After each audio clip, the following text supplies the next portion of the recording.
Hey, it's Jess, and welcome to The Heartstrong, a podcast where we explore navigating the challenges in our lives. It's my personal mission to guide you towards your greatest potential. So come along with me as we explore living with courage, or as I put it, living heartstrong.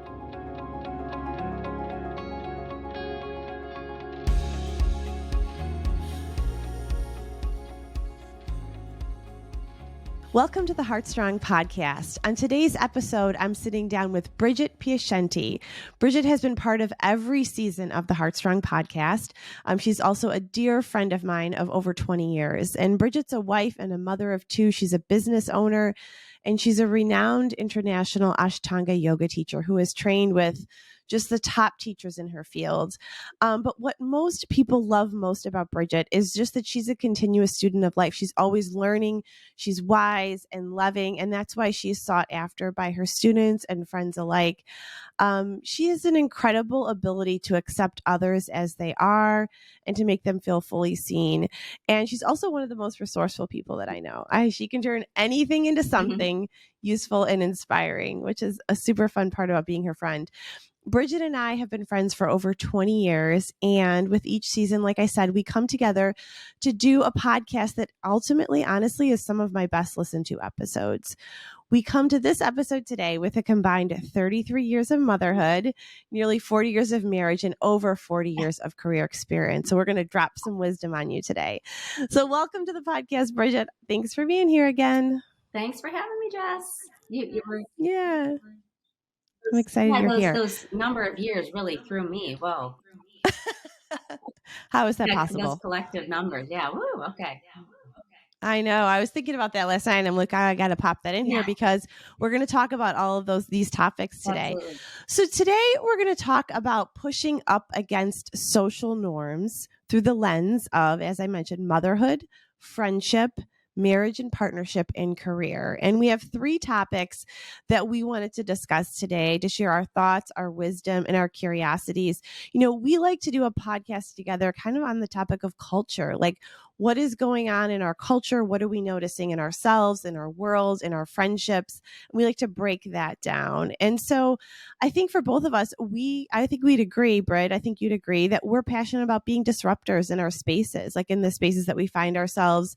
And so we're always interested in different points of view, and are comfortable, exploring things outside social norms. And as I was working on this podcast, I noticed there was an NBC poll from January 2023 that said 71% of Americans think we're on the wrong track. And now that's potentially about politics, but I think what it says is that 71% of Americans or people just kind of feel like we're not in the best place. And so we're going to dive into what we think some of those things might be today. And so the three ideas we're going to push against, and this is going to be part of a 2-part series. So we'll do the first part here, and the second part you'll get to listen to next week.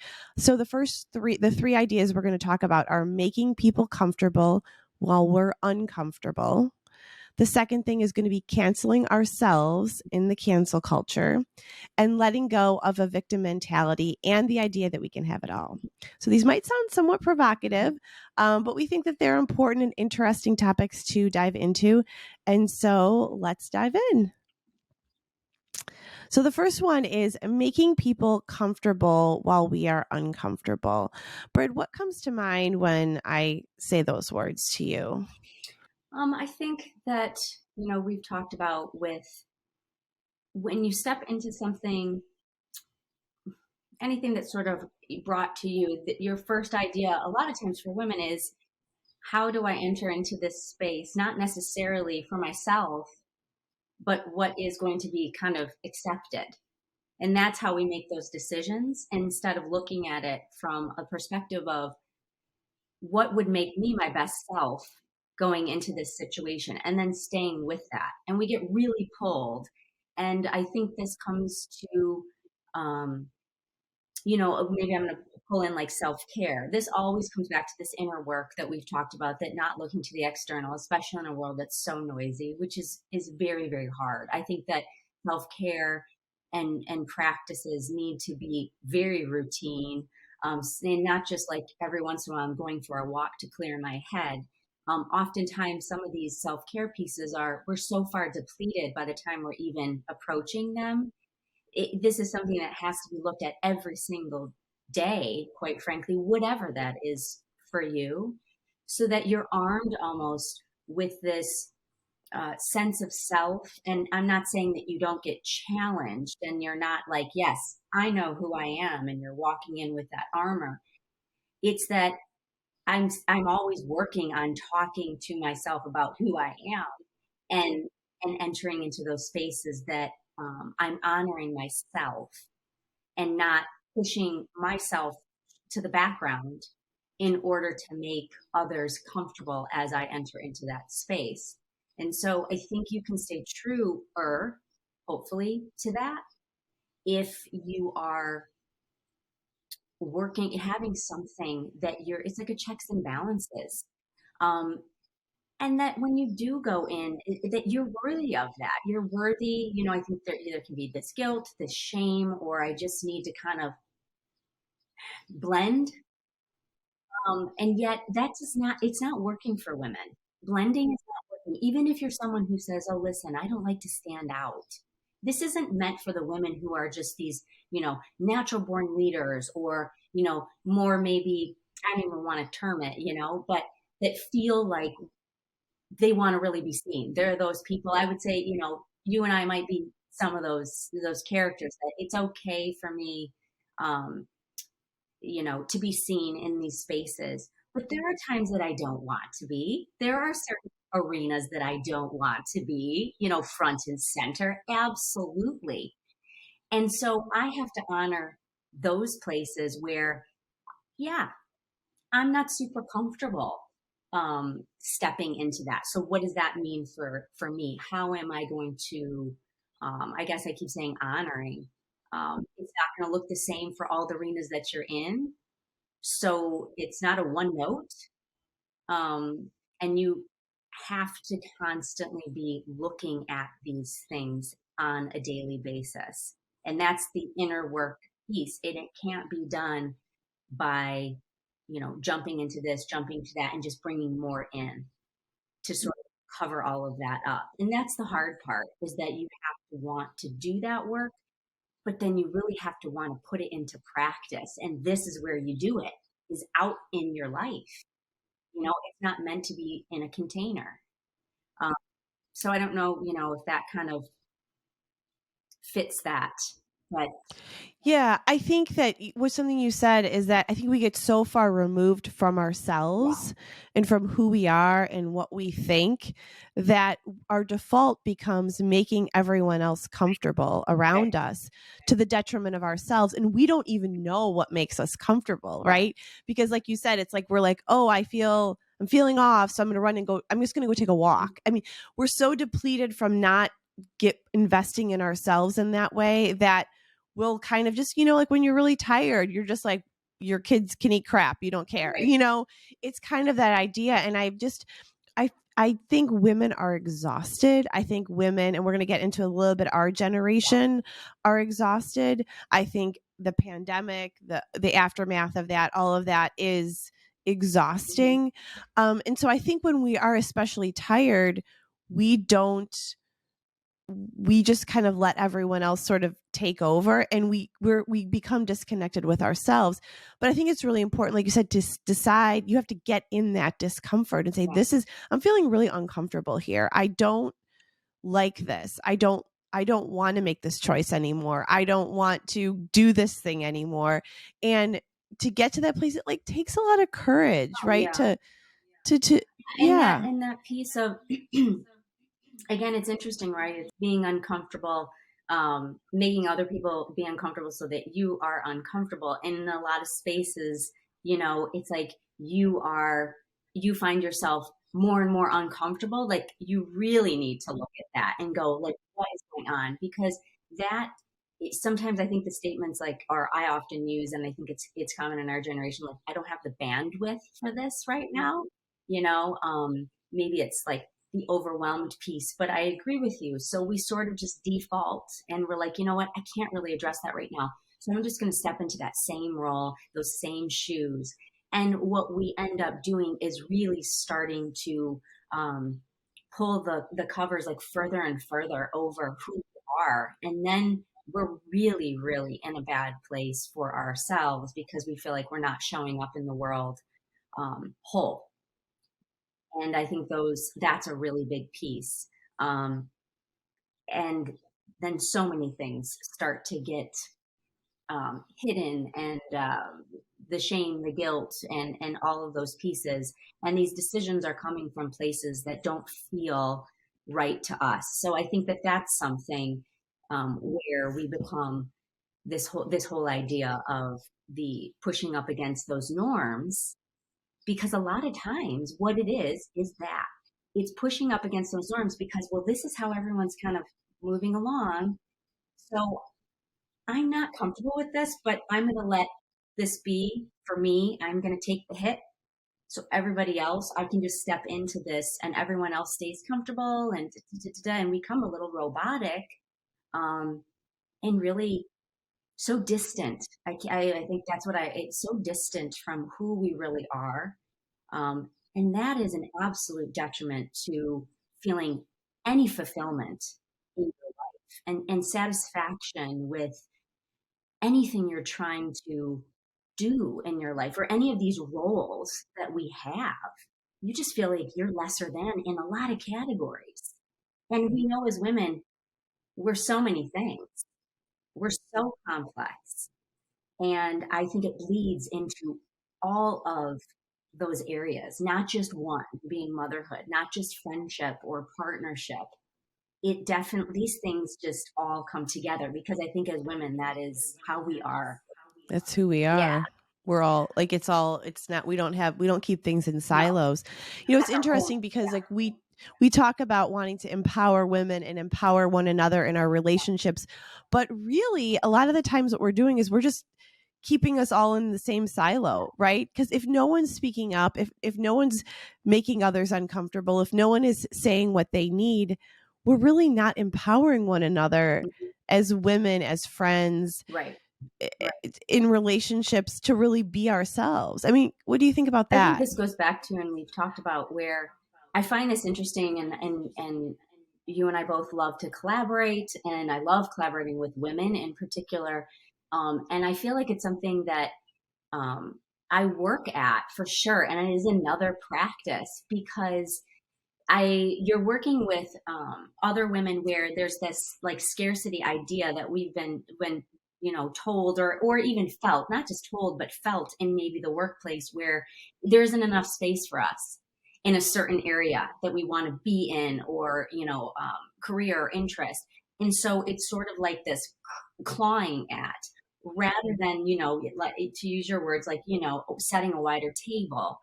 And I think that's you have to have this mindset daily, but also go into collaborations and working with folks where you see that in practice. That, this is what one of my strengths are this, and this is also the inner work. So here are some of my gifts that I can bring to this table. What can Jess bring to this table that's just going to expand, not make it more narrow that she's taking from me? Because I think sometimes with women, we want to say, "Oh, I love women supporting women," and that's not true. Women supporting women, as long as what you're doing doesn't conflict with what I'm doing or takes what I'm doing, then we're not supporting you any longer. And I don't. That is such a. I notice that so much, because now they're a threat. And why? Why do we look at it that way? Why can't we champion someone else? There's enough, I believe. And again, I'm going to push up against the social norm. Someone's going to tell me statistic and data. Da, da, da, da. I don't care. I need to believe that there's room, that there's space, so I can continue on what I feel called to and do my work.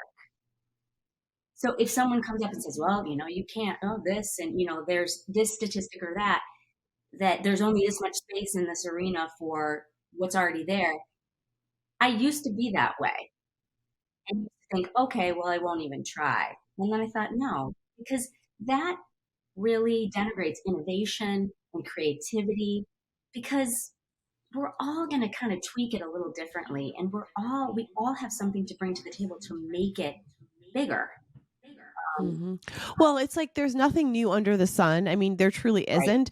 But what is new and what is unique is our perspective, Perspective. is what Yeah. we bring to the table based on our story, our Yeah. experiences.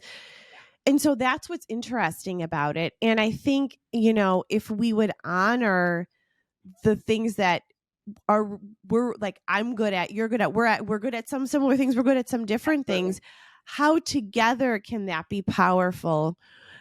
And then owning those things. So part of that, going back to the, making ourselves uncomfortable while we make others comfortable, it's like we're not speaking up for ourselves. We're not saying these are the things that we want. These are the things that I'm good at. Oh, and I have enough confidence and agency in myself to recognize something in you Yeah. that's good. Yes. Right. Right. Versus just saying, well, she's not doing this and she has this ugly outfit. I mean, these are the things women do, right? Instead of saying she's actually really good at this and Right. that's not one of my Exactly. And by the strengths. way, that doesn't mean I'm lesser than because of that. Right. And to me, that always seems to be the algorithm. It's like, I can't really say that about that person, because then either no one's going to notice me, and that's one of my strengths too, or there's this whole, comparison, which we know, is the thief of joy. I think that's one of the biggest issues that we have in changing that language. That we really need women out there doing that work, that's saying, hey, there's space here, and I want to hear what you have to say about this, um, because I love that about you. And I love that about myself. This, like, again, this is the self-care piece too, about how you talk to yourself, right? And how you're talking to other people. Like, this is a two-way street with that. There's reciprocity in how we express to other people, of course, but for sure how we're expressing, it does us no good to be this like love fest to all of our girlfriends, but we feel like, and talk to ourselves like absolute dirt, you Yep. know? That's such a good point. Like we it looks good from the Right. outside, but we leave, let's just say, a get together or, a girls' dinner or something, kind of feeling like crap. Absolutely. And I think that probably, if women are honest, happens more often than not. And I think, it's so interesting to think about like generational things too, and how what we learned from the women before us and what we model for those coming after us. But it's like that idea of bringing somebody down to build ourselves up is sort of like an age-old women's tactic, frankly. Mhm. And what would it look like to flip that script instead, and being truly supportive and happy for one another? I think we talk about that, but I don't think we do it. There's this quote by Glennon Doyle. I mean, you and I both love Mhm. her, but it says, wasn't it all supposed to be more beautiful than Mm. this? And I wonder, like, how much, we contribute to that in ourselves. We say it's supposed to be more beautiful, but maybe we could have made it more beautiful if we were somewhat more Oh, honest yeah. about what we wanted and what we think and who we Right. are. And then another, I love the Brene Brown, where direct is kind. Being direct is an act of kindness. Um, and that indirectness, that sort of, passive aggressive, like we have this ulterior, like we know where we want to go with it, but we don't go there with it. We go way around it. So then people are confused with what our intentions actually are. Be intentional.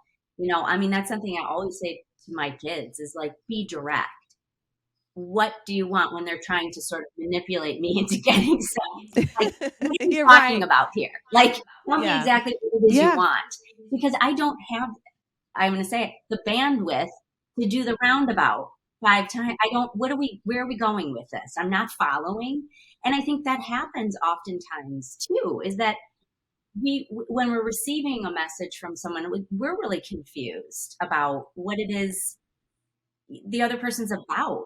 And I don't think we really recognize so much about that much about how we're putting that into the world, and how it's received is sort of like is confusing. We think like, oh, this should make complete sense to this person. But if we're not honoring ourselves, I think oftentimes it's very confusing out there, and you think, oh, well, I'm just keeping it simple and whatever. And it's not. That's not really, the whole idea of I'm not responsible about how you receive my message. I can only be responsible about how I put it out there.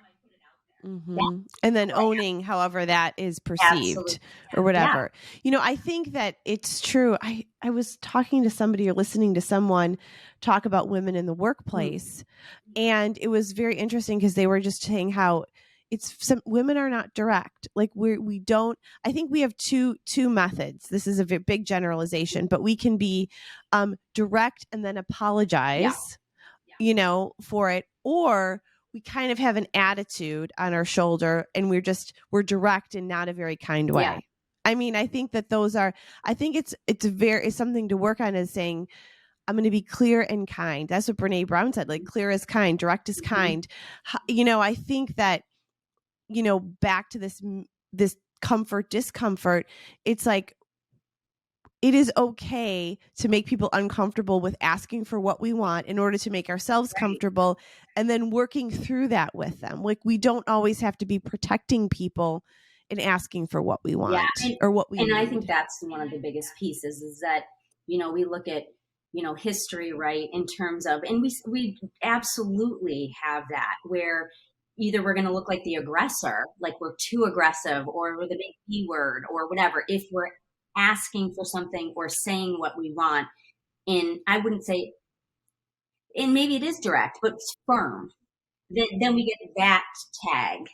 And the other one is this, this sort of like, we're not really asking for, we're not being direct. We're not really asking for what we want because it's got that apologetic, as you said, tone to it. We're almost giving the other person an out to not give us what we want, to be like, she's not totally sold on that. So we're just going to kind of, placate and not. And especially in the workplace, and I've said this before, and I've experienced it many times, the number of times I have to go back and say no to something that I've already said no to 5 times, that I don't want to do, that I'm not going to do, but I have to say it many more times than probably, male counterparts, because it's that either they think they can manipulate me into getting what they want, or they just don't think that that's really, I don't mean it. Where is this? Yes, I mean it. And that, I think, is a really big issue. And so what happens is you get pushed so many times that I think sometimes women go, well, maybe I don't mean it. Or I'm tired. I don't want to have to keep saying this again. So I'm going to give in. And I do think that that's been abused power. Mm-hmm. Oh, absolutely. For women. Well, let's talk about this like in the confines of marriage for a second, because I think, we've both been married. I've been married almost 20 years. I can't remember. Are you at 20 years? Yeah, 22. Yeah, 22. Yeah.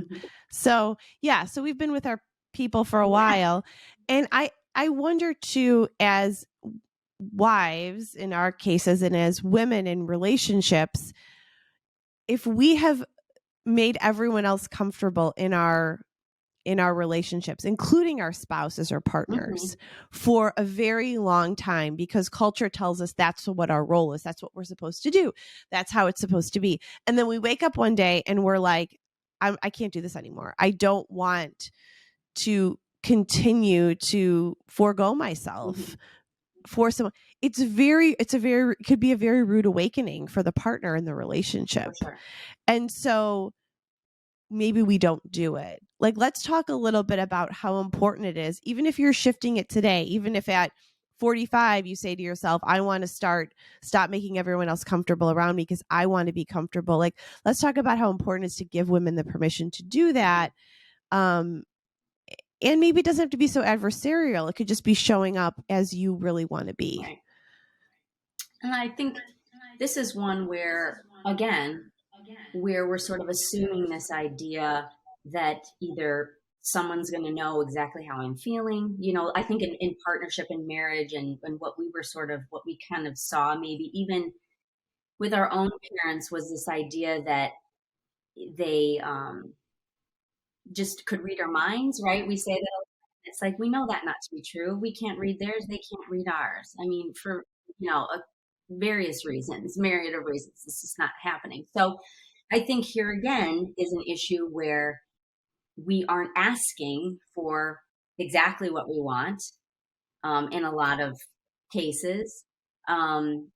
Maybe we're tired too in that, or we're just like so ingrained in this patterning of kind of these parallel, with motherhood falling into that with, or, parenting falling into that with relationship. It changes. It has to change. And that's the other piece about all of this is where you and I are very much about that message of change and evolving, and that we don't sit in a space and we are just like, okay, I've learned enough now. I'm good. And we have that language now. We know that.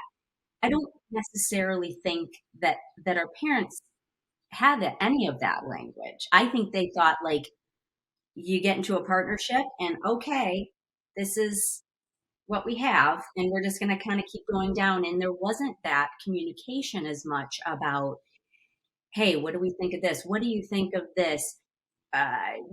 Change within yourself. I mean, if you're going to stay this course, you have to be open to one another going through a lot of change and reassessing. And I would go so far too, as I'm a real big believer in that, really being okay if like, okay, this isn't in terms of like partnership, this doesn't work for one in the relationship. You have to reassess that whole thing, instead of just throwing it back in and going, okay, but we made this commitment. And I mean, you got to just really be willing to shake it up and really go deep, and in some areas go dark on some, and be really accepting that is part of this, I guess. Not okay. I don't want to say okay, but accepting that is how you're going to get some longevity, I think, in a marriage or a partnership, is that very realness that I'm going to change. You're definitely going to change. And we need to honor that and see it, recognize it, acknowledge it. At least in my experience. And we've gone through many times where we've had this, over 22 years, and we were together, I think 7 years prior to that. And there's a deep-seated love for one another and this other human. There are a lot of annoyances along the way, right? And Yeah, it's true. I want someone to push me and the other person to push them, to have these conversations, and not always be happy. Exactly sort of the track that they're going or what's going on. I think to me, this is part of it. I think it's hard. It is. I think it's challenging, yeah.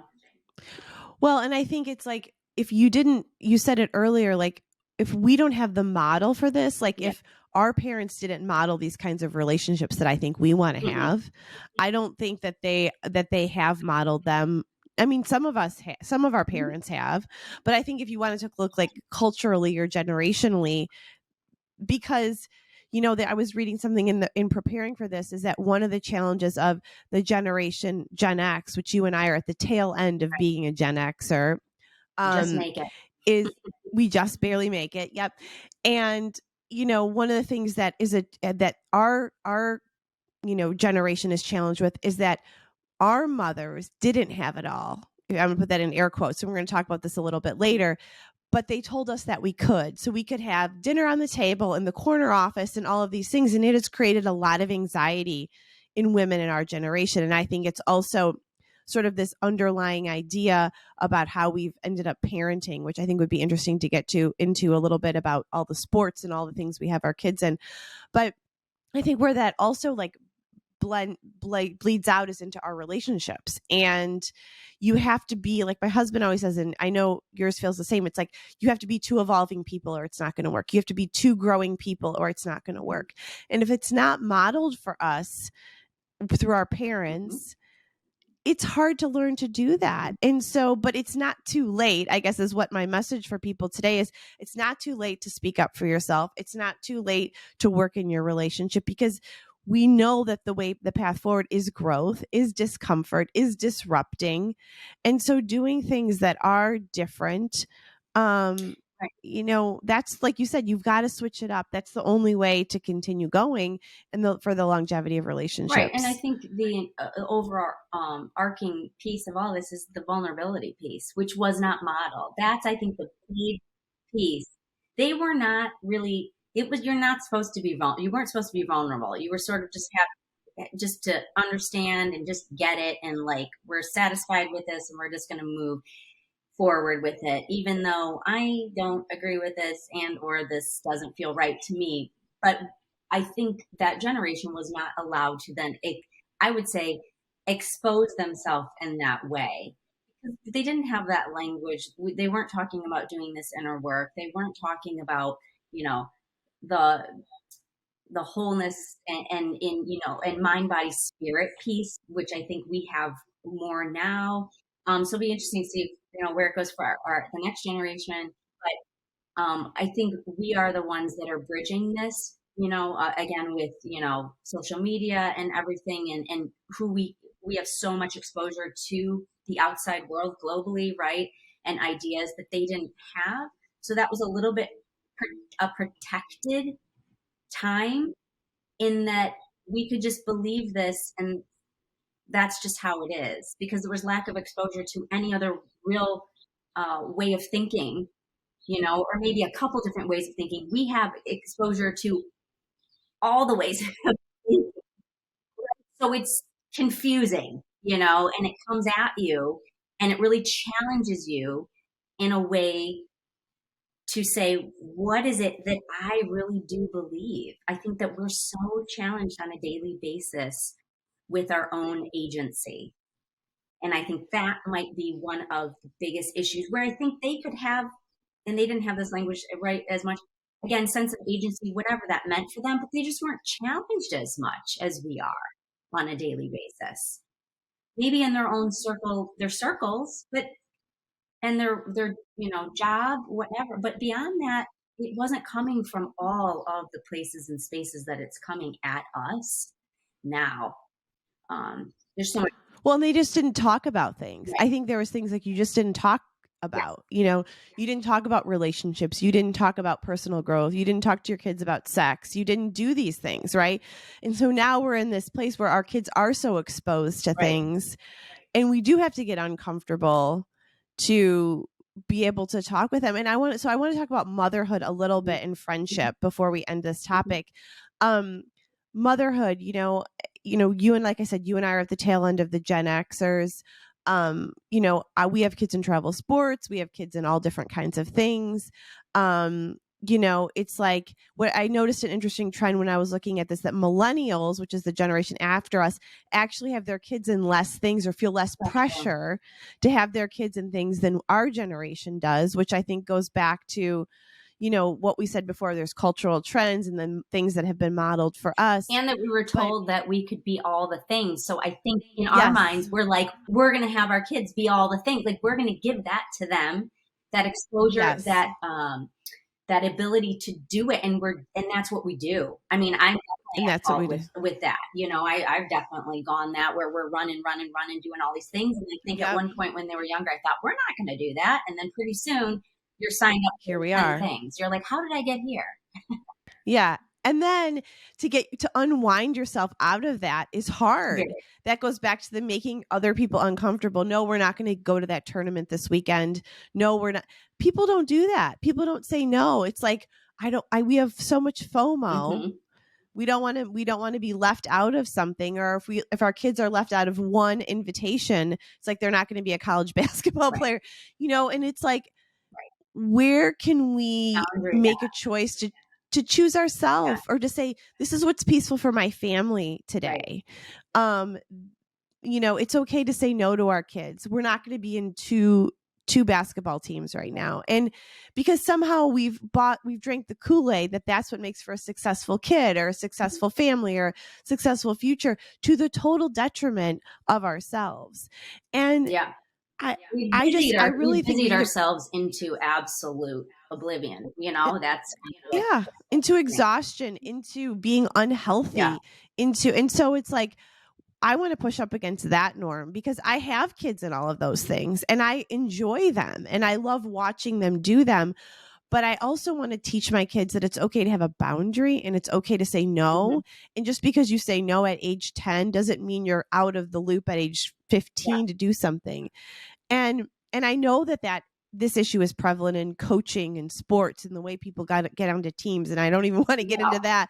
But the point of it is that it's okay as parents to choose peace and choose comfort for ourselves and our family and our relationships over sometimes these obligations that we're given. And to your point, I think we're afraid to say also, we are afraid to say no, not necessarily even for what it means for us. It's really like, what does it mean for my kid? Right. And touched on, Right. like, Yes. maybe that means, we've made up in our minds that they're not going to go to this next thing or they're not going to be invited to this. So you sort of get into this space of negotiation with yourself of saying, well, we'll negotiate, I'm going to give up this like free afternoon that we have nothing, but we've been going.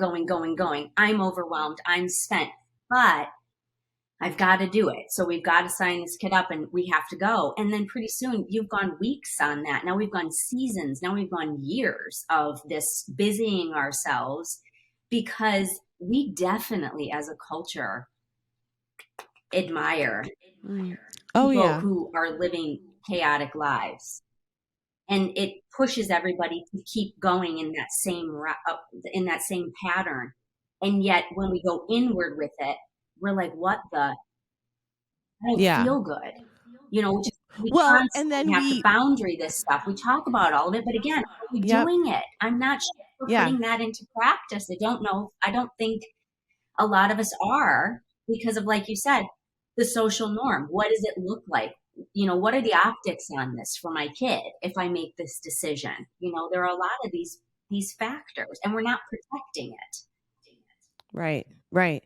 Well, and I think to that same point, it's like, then we have social media, which is like, then we're posting the 12 games and all the things, which is, I mean, they're all fun. I love doing these things with my kids, but I think it's like it's perpetuated then and it looks great online, but you don't see the frazzled mom who's hasn't slept and hasn't exercised for herself and ate, a granola bar for breakfast and feels like crap.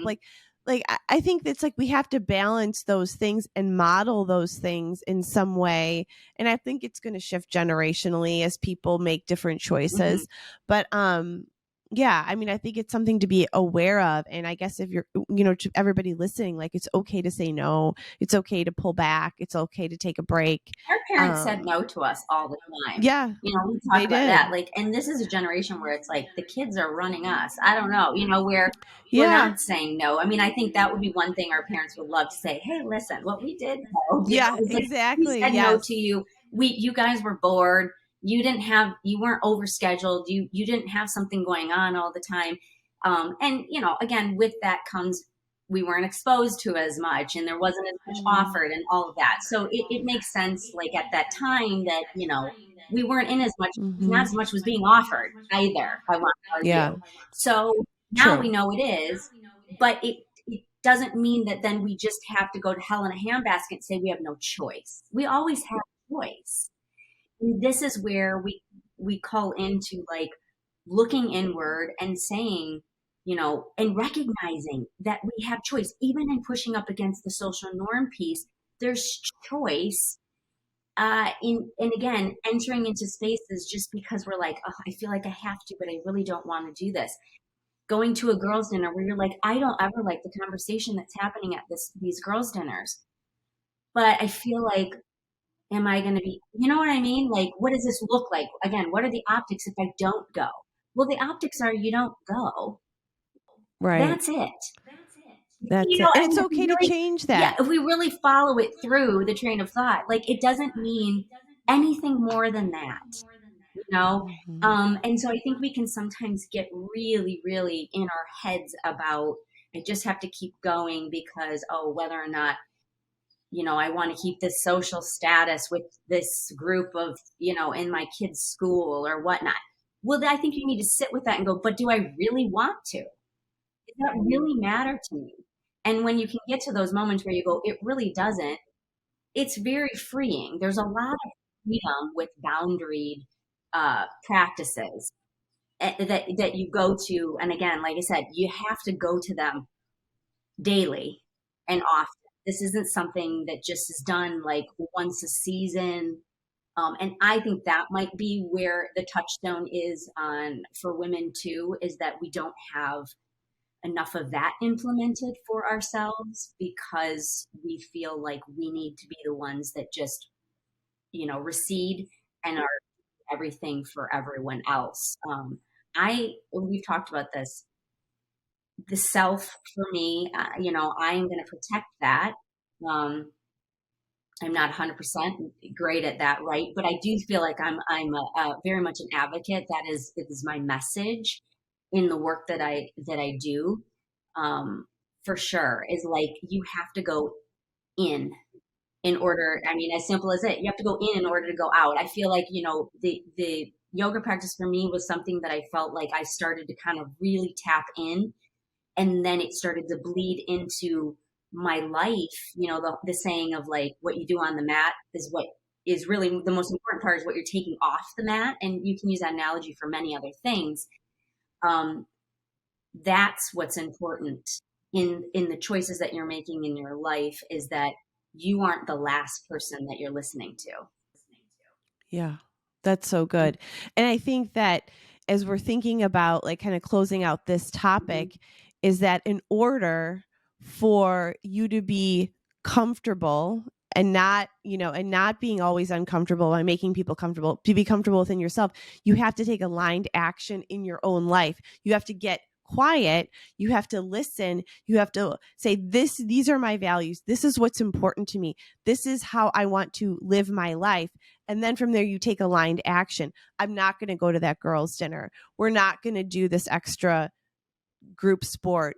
We are going to do this in our marriage. We aren't going to, and coming from that place of sort of a personal power, if you will, allows you to be more aligned in your life and just to feel more Peace. peaceful. And I think that's our point of this topic, is that we can live in more peace in our lives, but we have to take aligned action. We have to drop into ourselves, and then we have to have a little Yeah, courage to speak up for ourselves. absolutely. And I think this brings up, and I know as we're wrapping up, but as you're speaking, I'm going, this is that thing that we always talk about and we always see, where we've come up with these like 5 steps, 10 steps, Yep. that it's like, because people are looking for some type of algorithm, like, tell me how to do it, and Yep. tell me something to follow.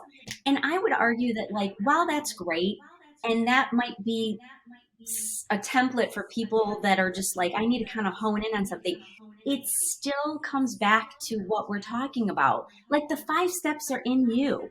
Figure out your own five Yeah. steps.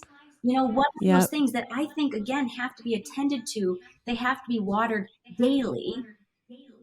A checks and balances, or am I going through some of these things, or I've got something going on in my relationship, and so where can I start? I'm overwhelmed. Where can I start to unload one thing that maybe doesn't have to be attended to today? These are the 5 steps. This is Yeah. the blueprint on how to go about this. But it comes always back to us doing that. Nobody else can do this for you. Can do that. Nobody else Yeah. can do this for you. And I think that's what we don't want to totally hear. So we just go, okay, I'm just going to go do the thing. That's easier. Mm-hmm. Yeah. I think that's good. Well, I love that. So I hope if you're listening, you will work on, caring for yourself, listening to yourself, taking aligned Find action, that. and not just making everyone else comfortable at the expense of yourself. So think about that, push up against that social norm in your life, and, let us know what you think about that. Feel free to reach out. We always want to hear what you think about these topics. So I want to go on to our second topic before we close out today, and that is canceling ourselves in this cancel culture, which I loved that little phrase. You actually came up with that, Britt. And I think this is an extension of what we talked about before. This is really about listening to ourselves. But I thought this was interesting. Like when I was thinking about this, like, how do we define cancel culture? So this is what it is. To be canceled means that a person or group decides to stop supporting someone or something based on a transgression that's actual or perceived. And when I was thinking about this, like, we do live in this culture that the answer, instead of talking through things or working things out or understanding different points of view, we just cancel them. But this, for us, conversation is really that we do this to ourselves. We stop supporting ourselves.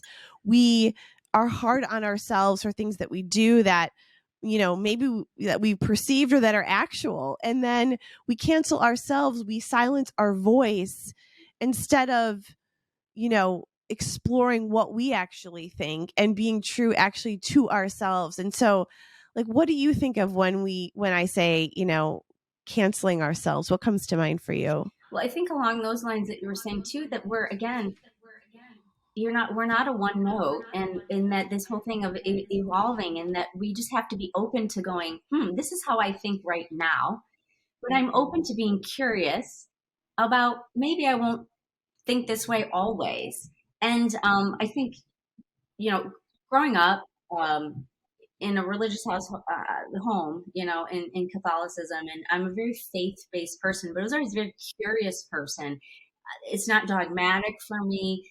It didn't make, some of these principles or tenets didn't make sense to me. The overall, like, being, kind person, giving it up to God, there's something bigger, larger, I completely embrace, and that there's beauty, always beauty in the world that can be seen. Those definitely still to this day. But the idea that I'm not going to, grow and evolve in my level of acceptance, um, through fear of what it looks like, maybe someone else living a little differently, or thinking a different way, doesn't scare me. It doesn't scare my existence. That they think this way is now, once again, we go back to the same. I think a lot of these are very, this very universal thread, if you will, that threatens me or my life in any way. It doesn't.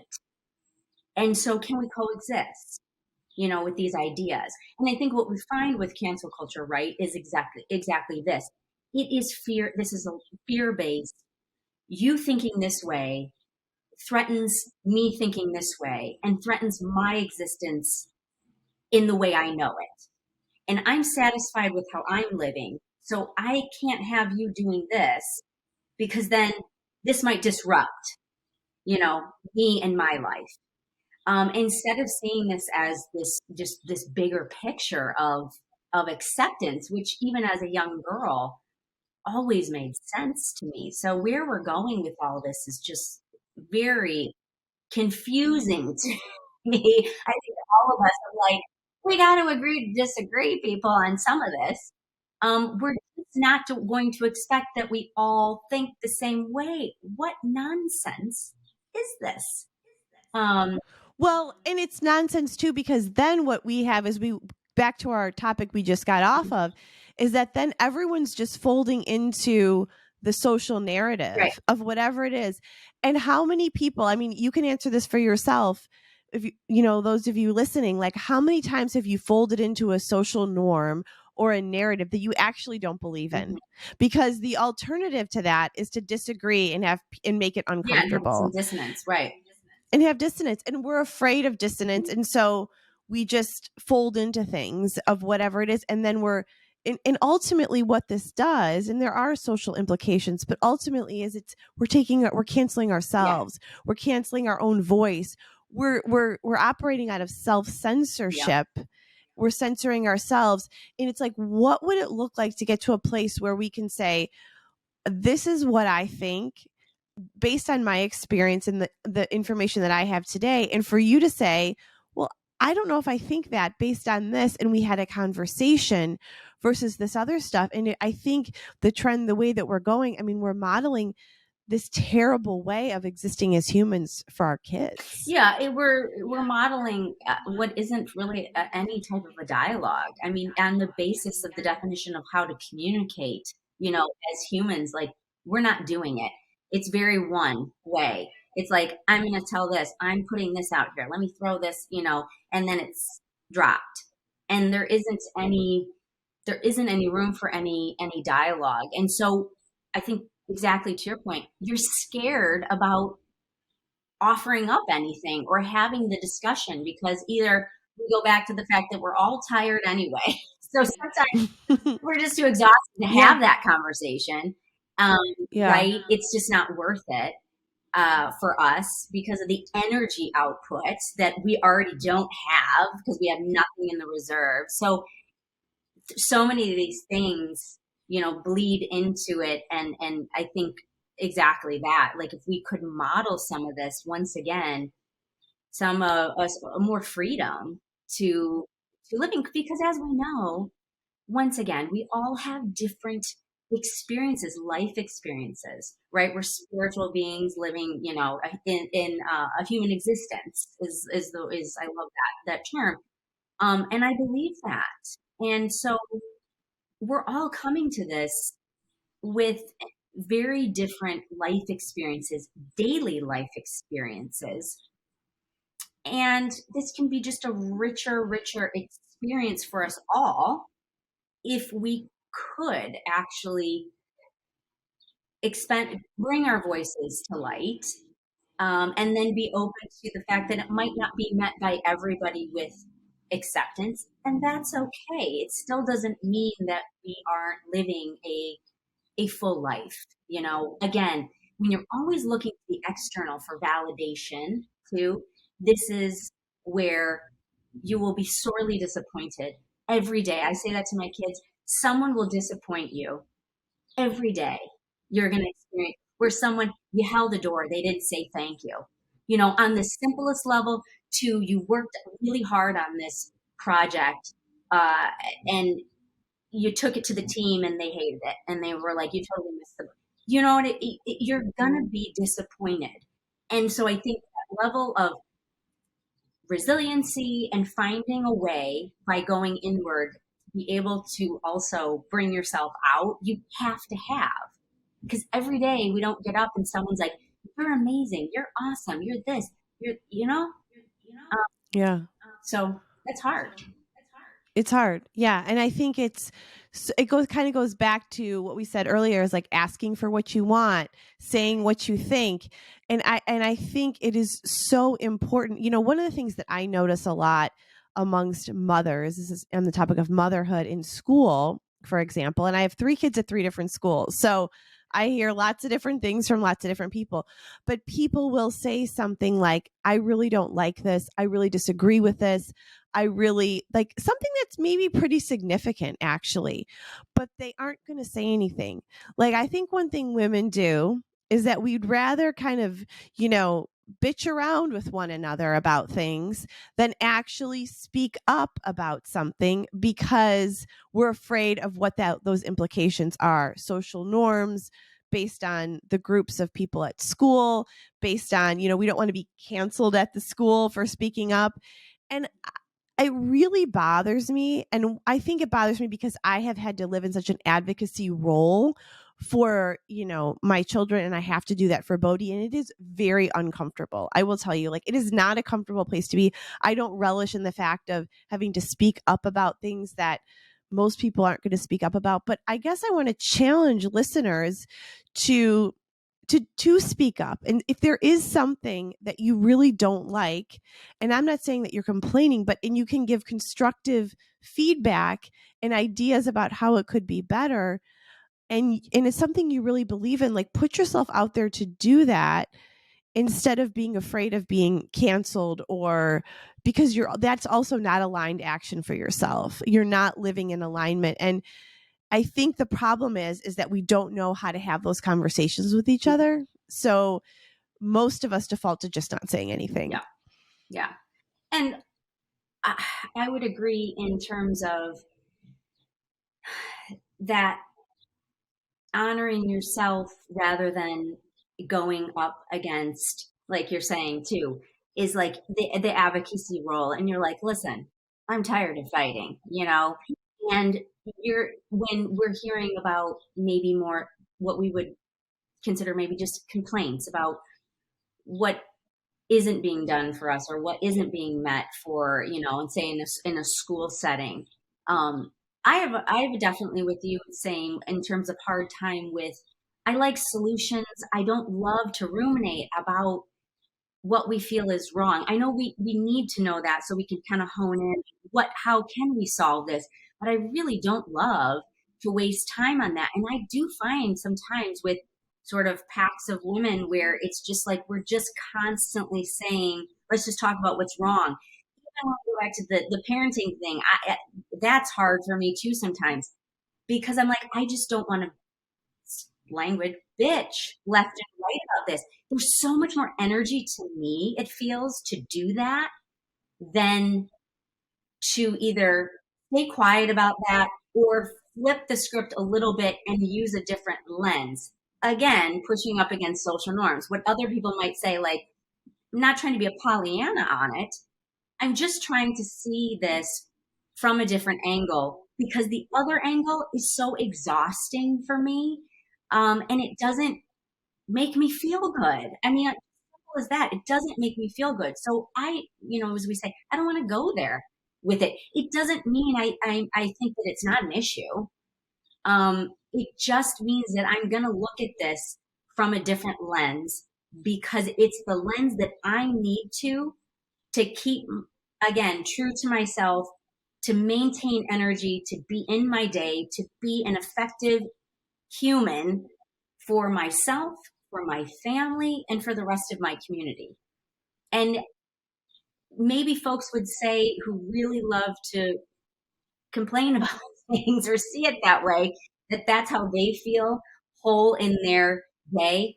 Okay, but that doesn't work for me. So I would say to women too from this conversation, like, think of yourself in those settings. Like, is that really you? Is that serving you in any way? Doesn't mean the problem doesn't exist, but use critical thinking, be an innovator, push up against social norm to maybe bring a different little nugget to the group that makes people think differently and or go, huh, okay. Like it's making me think a little bit differently. I'd love to be a disruptor in that way where you sort of kind of throw it out there where you don't have everybody going, oh yeah, totally, you're so right. Because I think women want to go into spaces where everyone's like, yes, I totally get you. Oh yes, I totally understand. I see you. I hear you. Like, and we got to stop doing that because I Yeah. don't really think everybody does. Well, and I think that people, you know, when you aren't confident in what you think because you're not aligned with No, right. yourself, then you're going to be like, yeah, I agree. Oh, yeah, that's great. Even though you actually don't Right. think that. And so I think that's the point of this idea of canceling ourselves is that we're quieting our voice, we're censoring ourselves. And we do this in motherhood, we do this in our marriages, we do this in our friendships, we do this in our careers. And I do think it is scary in this culture to speak up because there are um Yeah. implications for that. And that is something that I really, really wish would change. It's only going to change by modeling it. But here's the other piece that I think is important to say is that, you know, my very first boss that I had when we worked in advertising said, if you want to come don't come to me with a problem, come with a solution. So basically it's like you can say that this is not going well, but don't just come to me and tell me what the problems are. Come to me with a solution. And so I think that's a great way to model speaking up about Yeah. something is saying, I'm really uncomfortable or concerned about this. What if we tried this? Or maybe this is what do you think?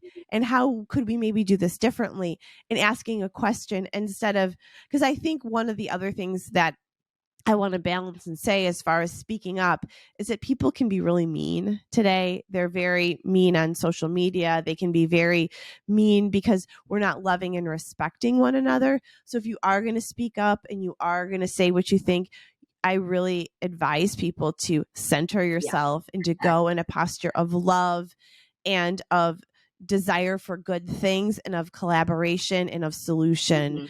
And that takes a lot of work, and that takes a lot of self-awareness and, alignment. Keep coming back to that word. I know. I love that. Yeah. Yeah. Yeah. So is there anything else you have to say about canceling yourself before we wrap up this episode? I think that with this, it comes back to kind of how I opened it too, in that the way in which I think you can have some armor, so to speak. I mean, that's not the right word, but in this cancel culture where you're entering into spaces and you're really not honoring yourself. So you're canceling yourself in this cancel culture is, building that resiliency in a way that just continues to honor self through everyday practices where you keep meeting yourself and a checks and balances, asking these questions of yourself on how you're entering these spaces. Do you want to enter these spaces? But then following it up with action is that you have to practice those things. So if you always have these feelings, but every time feelings of like, I really don't, I'll use the example we used earlier, I really don't love going to this girls' dinner or, or this book club or whatever it is that we're, in. We have to not keep doing the same action, with the thought stays the same and so does the action. So we have to change something in that and make that the practice. And through those little pieces, we build this real sense of self and trueness and honoring that I think we get more courageous, more confident in our voice when we use it more. We don't silence it, we don't hold back. We start to understand how to use it in constructive ways because it is coming from a deep rooted place of acceptance of ourselves. I just feel like if we could model this and just go back to creating whole individuals, we would have so much more freedom in this world. That it isn't about looking to the outside as to how we can make ourselves better. It's never going to be that. It's never going to be that. And so when we finally can see that, accept that yeah, we can buy the handbag that we love because that feels good. But these are all temporary things.